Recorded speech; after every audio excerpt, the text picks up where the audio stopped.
Hey, it's Will Wofford with Berkshire Hathaway, York Simpson Underwood Realty, and today I'd like to take you on a tour of North Raleigh. We'll visit Fairfax Hills, Six Forks, North Ridge, the Landings, Falls River, and Wakefield Estates. So come on, let's take a ride and let's go explore North Raleigh.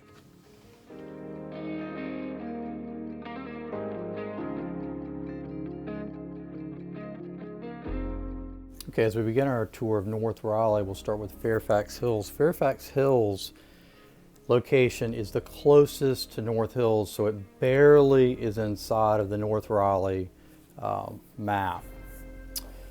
I really like this location in general because the lots are really large here and they average 0.52 of an acre. There have been 6 sales in this neighborhood in the last 12 months for a 5.6% turnover, and there have been 12 sales in the last 24 months for again a 5.6% turnover. There have also been 2 new construction sales in the last 12 months and 3 new construction sales in the last 24 months. So in the last 12 months, new construction represents 33% of the sales in Fairfax Hills. The new construction properties have ranged in size from 4,055 square feet to 4,245 square feet, with the median size of 4,150. Prices have ranged in the last 12 months from just under $920,000 to just under $950,000, with the median price of $934,000. Additionally, there were 4 resale homes in the last 12 months and non-resale homes in the last 24 months. So resale homes represent 66% of this market. And the resale homes in the last 12 months have ranged in size from 2,500 square feet to 2,800 square feet. But in the neighborhood in general, when I look at it as a whole, properties range in size from 1,350 square feet to just over 4,000 square feet, with a median size that you'll typically find of 2,125 square feet. I want to point that out because sometimes it's misleading if you just look at the recent sales. You really have to look at the overall neighborhood to understand what's really there. So the resale homes in the last 12 months have ranged in price from $422,000 to $575,000, with a median price of $494,000. Looking back 24 months, the median price for resale homes was $400,000. The year built ranges from 1954 to 2020, with a median year built of 1964. The properties have city water, city sewer, and they have no HOA. The current schools that are assigned to this neighborhood, and you always need to check with the Wake County Public School site using the lookup function, but currently they're Green Elementary, Carroll Middle, and Sanderson High School. Okay, our next location, look at the map, is Six Forks, which is another super convenient area to North Hills and everything in Raleigh. The median sales price in this neighborhood is around $250,000, while the median sales price for North Raleigh in general is currently $397,000. Out of 1,451 homes sold in the last 12 months in North Raleigh, the low price was $153,000. The high price was $2,464,000. There are 451 homes in the neighborhood, 314 are owner-occupied, and there have been 18 sales in the last 12 months for a 4% turnover. In the last 24 months, there were 45 sales for a 5% turnover. The current school assignments for this neighborhood as of right now, if the property is located on this side of Sawmill, which is the side we're currently on right now, and we're driving down Long Street, your school assignments are Lynn Road Elementary, Carroll Middle, and Sanderson High School. As you cross Sawmill Road on the other side of the neighborhood, the schools are Pleasant Union Elementary, West Millbrook Middle, and Sanderson High School. Generally, you'll find the homes on Long Street side of Sawmill are a little bit older. Construction began on this side in 1970 and generally finished around 1977. So everything built post 77 was likely built on the other side of Sawmill. Homes in this neighborhood will range in size from just over 1,000 square feet to almost 1,900 square feet, with a median size of around 1,375 square feet, and prices currently ranging from 185,000 to just under 300,000, with a median price of 236,000. So I think what's interesting about this North Raleigh location is the location is really very central to Raleigh. So anybody that wants to move to Raleigh and buy a house probably won't be able to find a house much cheaper than right here that comes with about 1/4 of an acre. Actually, on Long Street, which is the side of Sawmill we're on now, the lots average 0.22 of an acre, while the other side of Sawmill averages right around 1/4 of an acre. So I'd say this neighborhood is probably one of the cheapest entry points to find a detached home in North Raleigh on average. I will tell you, there is another neighborhood not far from here that's very similar to this one, that was built just a couple years later, and the homes sell for a slight premium to this neighborhood. The neighborhood I'm referring to is Mind Valley, and the homes were built between 1975 and 86 and currently sell for a median price of $275,000 versus the $250,000 in this neighborhood. But everything else is about the same. The homes look the same, the lots are the same size, and it's about 2 blocks down the road. So I guess I would attribute the premium to the fact that on average, they're just a little bit newer. Okay, we're almost at Sawmill Road, so let's cross over and check out the other side of Six Forks.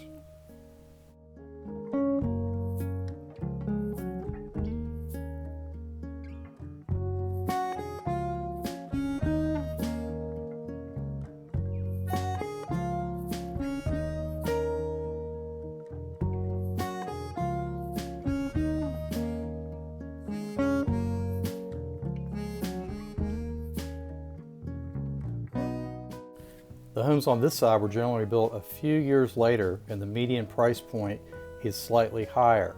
I think the 2 lowest sales prices actually came from this side, so keep that in mind. There is city water and city sewer, but I think it's hit or miss if there's gas or not out here. Most of the homes have electric water heaters and heat pumps, so you'll need to check to see if there's gas because most units don't have gas appliances. These homes in general would be ideal for first-time home buyers or single person or couple that's moving to Raleigh and needs something at this price point and wants a location that's convenient to a variety of areas in Raleigh. This location may also appeal to someone that's retired and doesn't want a lot of home to take care of or wants a very small home with low maintenance. Initially, you'll find you'll need to spend some money renovating the interior and exterior of these properties, but since they're on the smaller side, it shouldn't cost as much as it would to renovate a larger home. And the preventative maintenance, once you've completed the repairs, should be reasonable going forward on a house like this because you've got less house to take care of. You do have restrictive covenants in this neighborhood, but there is no HOA fee, so that's a plus.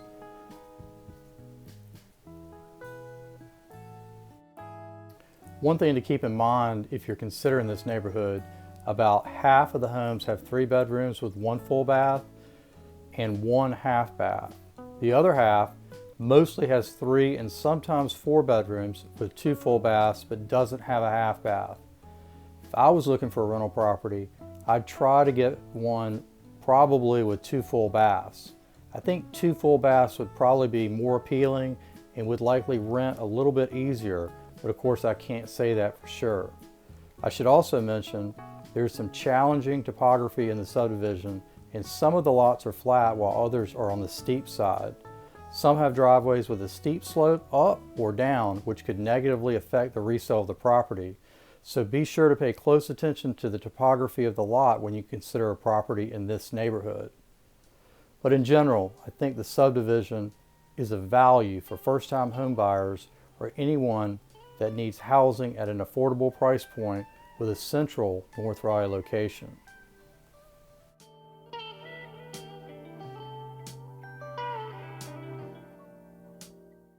All right, moving on to Northridge.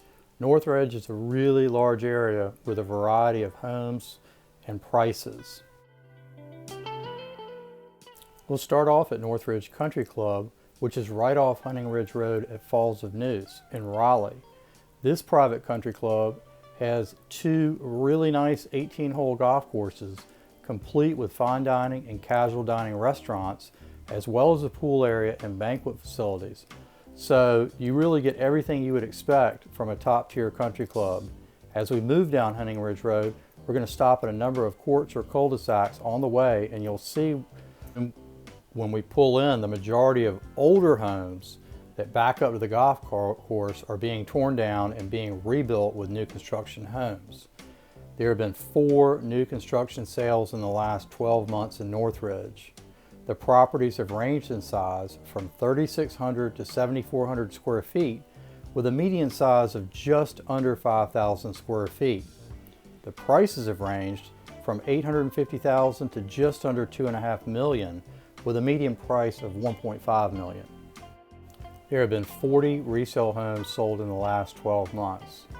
The properties have ranged in size from 1,750 square feet to just under 7,400 square feet, with a median size of just over 3,000 square feet, with prices ranging from $283,000 to just over $2 million, with a median price of $566,000, and the typical year built was 1973. So if you're curious about exploring Northridge, 2 streets you really need to know are Hunting Ridge, that we're on now, and Harps Mill.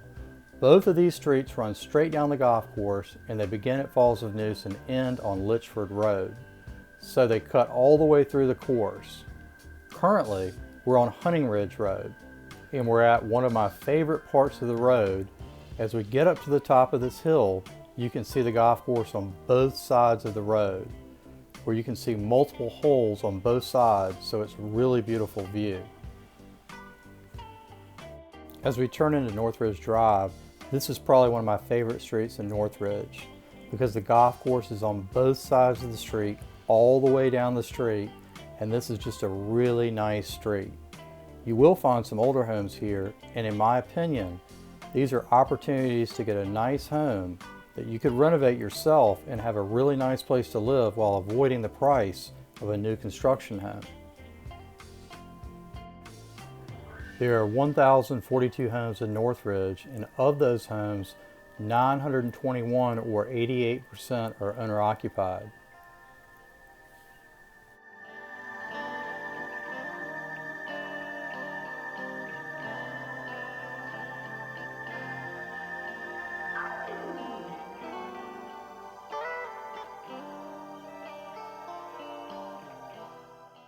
As we turn on Rainwater, I want you to know Rainwater is an important street because it cuts through the golf course.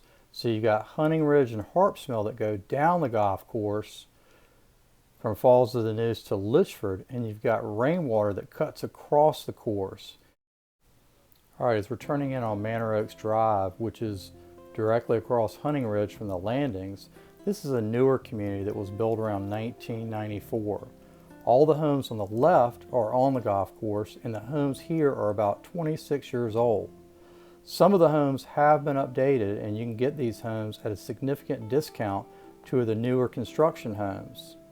And they're not as old, obviously, as the majority of homes are in Northridge, but a lot of these aren't on the golf course. But it's still, like I mentioned before, it's a great neighborhood, and everyone here has a share of the ambiance.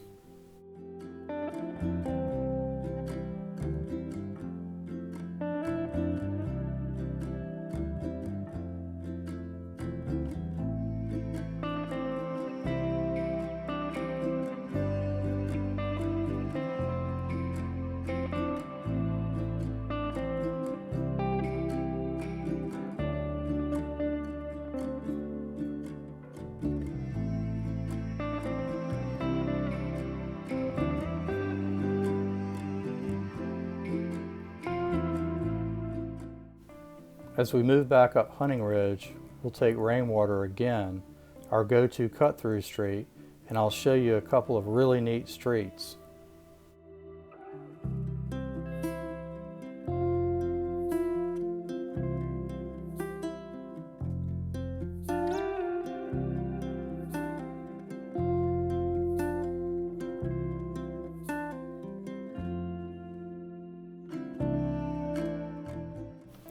Okay, our first street is Wingfoot.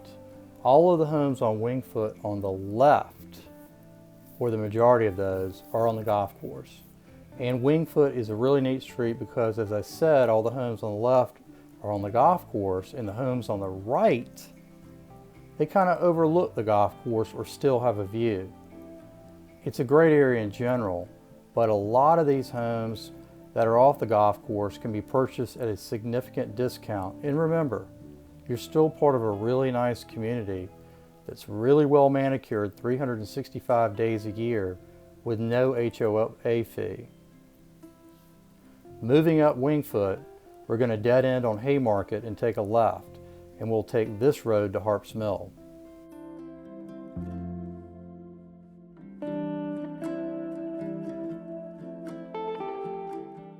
All right, Haymarket is a must-know road in Northridge, in my opinion, because you're the closest to the golf course on this road, and homes that are located on this street really feel like they're part of the golf course. So you really need to take a ride down this street if you're exploring Northridge.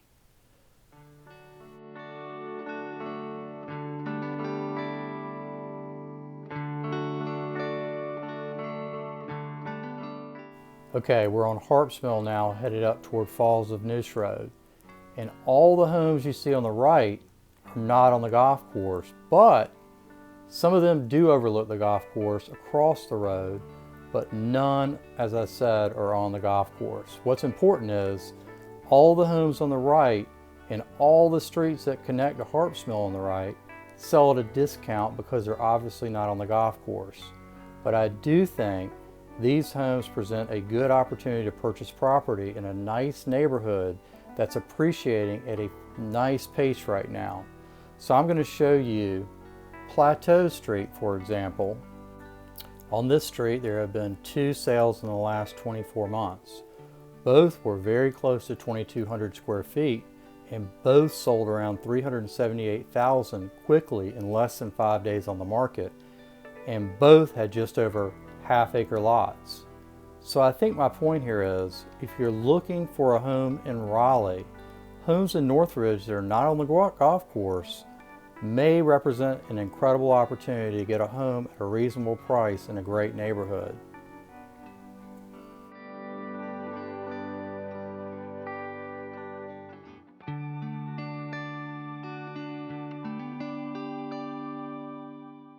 As we move back down Harps Mill, all the homes on the right are on the golf course. Also, Northridge is about 3 miles from North Hills from this point, and you have easy access to RDU International Airport if you take 540. As I've said, you're 3 miles from North Hills, and you can also take Litchford Road to Atlantic Road all the way down to Oakwood. The current schools that are assigned to this neighborhood are Northridge Elementary, West Millbrook Middle, and Millbrook High School. All the schools are super convenient to everyone in the neighborhood, and it's also nice that everyone in the neighborhood is primarily assigned to these schools. Additionally, Ravenscroft, which is a K-12 school, is located across from Harps Mill on Falls of Noose and is considered an excellent school. Okay, as we move to our last street we'll cover, Briar Patch. This street runs along the 18th hole on the golf course, so you're directly across from the clubhouse if you're in one of the homes on the right side of the street that we'll be looking at. This is a pretty cool street. So on Briar Patch, the nice thing is you're really close to the clubhouse, and if you're a frequent golfer at the country club, you can walk there.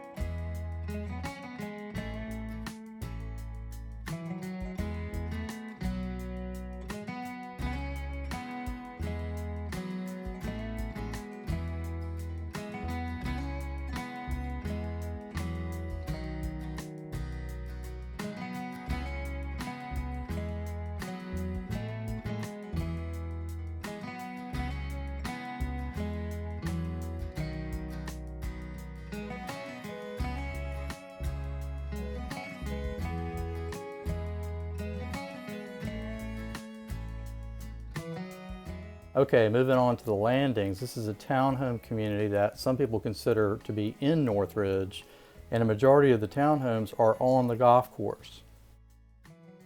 The Landings at Northridge is a townhome community located on the golf course. Not all of the homes are on the golf course, but the ones that are on Landings Way, most of those are on the golf course, and these are some really nice townhomes that were built between 82 and 83.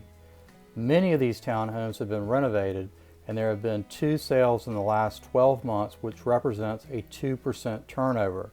There have been 5 sales in the last 24 months for a 2.6% turnover. So it can be a little challenging to find a place here for a lack of inventory. But you know, if you're in the market for a townhome and you want to be on the golf course, this would be your only opportunity in Northridge. The prices in the Landings are going to vary significantly, but the last 2 sales range from $375,000 to $395,000, with a median price of $385,000, and range in size between 2,375 square feet and 2,381 square feet. And most of the units on the golf course are nice. And I think if you're looking for a fixed-up townhome, you should be able to find something here that's in great shape on the golf course between $450,000 and $500,000.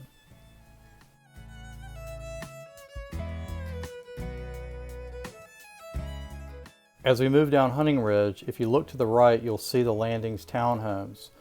So you can see there really are quite a few of them on the golf course. So in my opinion, this is a really great opportunity if you're interested in a townhome. Moving further out into North Raleigh, Falls River is a planned community that's very popular. As we start our tour of Falls River, and we're on Falls River Road, by the way, just passing Summer Mill Apartments on the right, there are around 1,085 homes in this subdivision, and 959 of them are owner occupied, with 52 closed transactions in the last 12 months for a 4.8% turnover, and in the last 24 months there have been 114 transactions, which equals a 5.25% turnover. So turnover is trending down slightly, but there's not really that much variance between the numbers, so I would think the slowdown would more than likely be attributed to the current COVID-19 pandemic we're facing. All right, so let's take a look at some townhomes. We're out at South Walk, and about 10% of the sales at Falls River are townhomes. The majority of the townhomes are 2 to 3 bedrooms with 2.5 baths, and they range in size from 1,400 to 1,700 square feet, and the prices in the last 12 months have ranged from $218,000 to $276,000. There are 3 townhome locations within the community. This is the largest section right here in South Walk, and the townhomes were built primarily in '99, and the vast majority have a 1-car garage. As far as the school assignments go in the neighborhood, I can tell you it varies. And with Wake County, you always need to check their website. You can put your address in to find out the specific schools that you're assigned to for this year and the upcoming year. But currently, the majority of students would either be assigned to Millbrook High School or Wakefield. Abbott's Creek is the primary elementary school for most students. And the students going to Millbrook mainly would go to East Millbrook for middle school, and the students going to Wakefield for high school would primarily go to Wakefield for middle school. I know it's a little confusing out here and it's spread out, but there's no real dividing line as to who goes where, so you really have to check the Wake County website to best determine what the school assignment will be. If you asked me to describe the homes that you'd find at Falls River, I could sum it all up, and here's what I'd say. 35% of the homes are 2,000 square feet or less, and the vast majority will have a 2-car garage. They'll have 2.5 baths, and the median price will be $299,000. Sure, you'll have a few that are over $300,000, up to $360,000, but your median price, which you can typically expect to pay, will be $299,000. For homes that are 2,000 to 2,500 square feet, these homes represent 30% of the Falls River market with 14 sales in the last 12 months. Prices have ranged from $316,000 to $385,000 with a median price of $375,000. The vast majority of these homes will have 2.5 baths as well. Homes between 2,500 and 3,000 square feet represent 23% of the sales with 9 closed transactions. Again, the majority had 2.5 baths as well, and the typical price was $400,000. Moving up to the larger homes between 3,000 and 3,800 square feet, there were 6 sales. So this group represents just 13% of the market.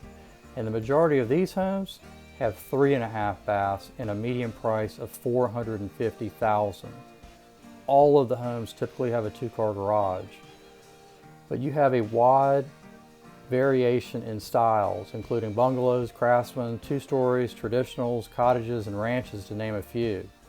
But the overall community definitely has a custom feel with a wide variety of homes and sizes, but they're all reasonably priced when you look at the Raleigh market.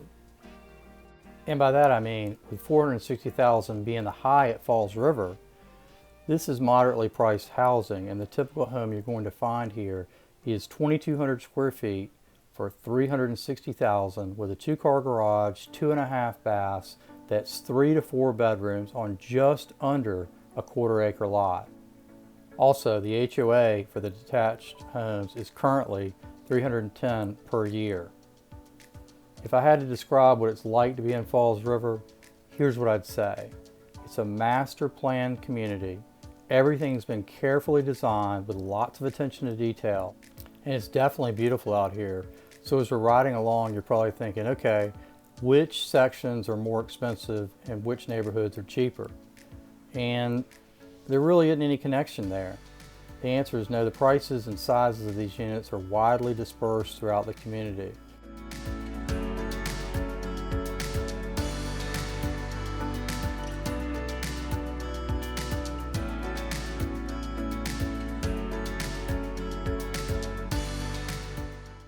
All right, so we're going to visit Wakefield Estates. This is the northernmost community in North Raleigh.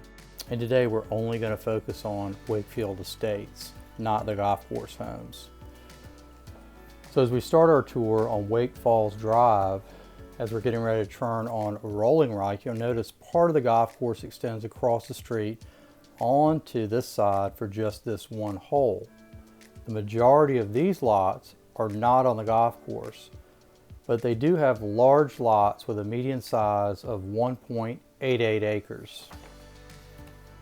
There are 163 homes on this side of Wakefield with 12 sales in the last year. The average price is $1.1 million and the typical size is 6,300 square feet. And most of these homes were built around 1999. I think the earliest home built was around 1994, and there's one that's under construction right now as well. So there will be a 2021 home, but typically the vast majority of homes you'll find on this side have septic systems and are on community water.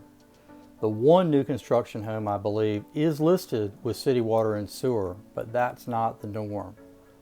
All of the lots on this side of Wakefield are very large with very beautiful homes, and you're really in really close proximity to Falls Lake. So of course, being that close to Falls Lake, there are certain regulations you have to follow as far as the watershed is concerned.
As you can see right here, the subdivision ends and we're approaching Falls Lake property. So I don't see the lots out here ever really changing that much. There's a reason the lots are big, and I don't think it's likely that they'll ever get subdivided. So this is a community I believe that will continue in the future to have very large lots with very large homes on them. And this side, I believe, will probably remain on septic systems. And I don't think it's likely that they'll ever convert to city water or sewer. There are a few homes out here as small as 2,500 square feet, but that's pretty rare. Actually, a third of the homes are between 3,000 and 5,000 square feet. And they continue up in size to almost 12,000 square feet. So there's some very large homes out here with very beautiful lots. There are some lots as large, I believe, as 9 to 10 acres, but generally most of them are 1.88 acres. I think one of the things you have to consider when you're looking at properties on this side of Wakefield is the older properties, say built between 90 and 95, that are really large, is that if they're not updated and preventive maintenance hasn't been done over the years, it may be costly to acquire one of these properties and fix it up to your standards. The median size home in this neighborhood is 5,600 square feet. To the right, we're passing the historic Wakefield barn. This entire area is 2,200 acres. The Wakefield development has a lot of historical significance, and there is certainly a lot of history that surrounds the property. Hey, it's Will Wofford again with Berkshire Hathaway, York, Simpson, Underwood Realty. Well, I sure do hope you enjoyed my tour of North Raleigh. If you have any questions about this area or any other areas in Raleigh, please don't hesitate to reach out to me and I'd be glad to help you. If you liked the video, please like it and subscribe to my channel. And thanks so much for watching.